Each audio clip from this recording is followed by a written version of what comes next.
Elles grandissent, elles dévorent, elles s'adaptent, elles colonisent. Elles bouleversent l'économie locale, menacent la santé humaine et détruisent des écosystèmes. As whole rows of cherished landmarks are condemned, brought home to town-dwelling citizens are the rigid precautions being taken by the Department of Agriculture to save this tree from extinction.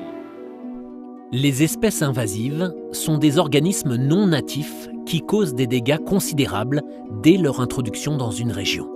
Ces espèces se disputent les ressources avec la faune native et prospèrent au détriment de l'écosystème local.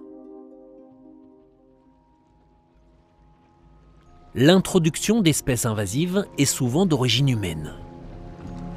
En parcourant le monde, les bateaux transportent des passagers clandestins, comme la moule zébrée. Véritable fléau aux États-Unis, cette espèce de moule invasive à la reproduction rapide bouche les canalisations et envahit les plages des Grands Lacs. D'autres espèces invasives sont introduites volontairement.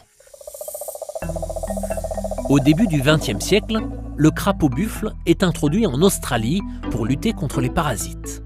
Aujourd'hui, ces amphibiens venimeux se comptent par millions et ont provoqué le déclin des prédateurs natifs de l'île. Et il n'y a pas que des animaux. Bactéries, champignons et végétaux peuvent aussi devenir invasifs. Introduit en Afrique du Sud au XIXe siècle, l'acacia noir est un arbre invasif utilisé pour la construction et le chauffage. Cet arbre ravissant et d'autres espèces invasives épuisent les ressources en eau déjà faibles du pays. À travers leur impact sur la santé humaine, les écosystèmes et les infrastructures, le coût mondial des espèces invasives s'élève à plus d'1 billion de dollars par an.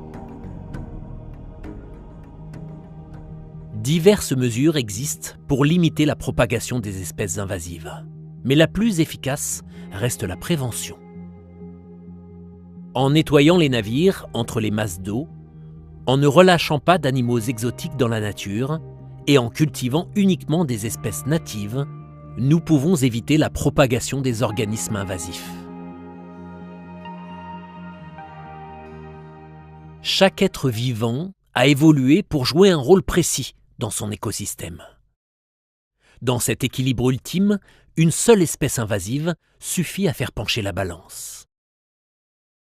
En gardant à l'esprit notre rôle dans la propagation de ces organismes, nous pouvons stopper les invasions avant qu'il ne soit trop tard.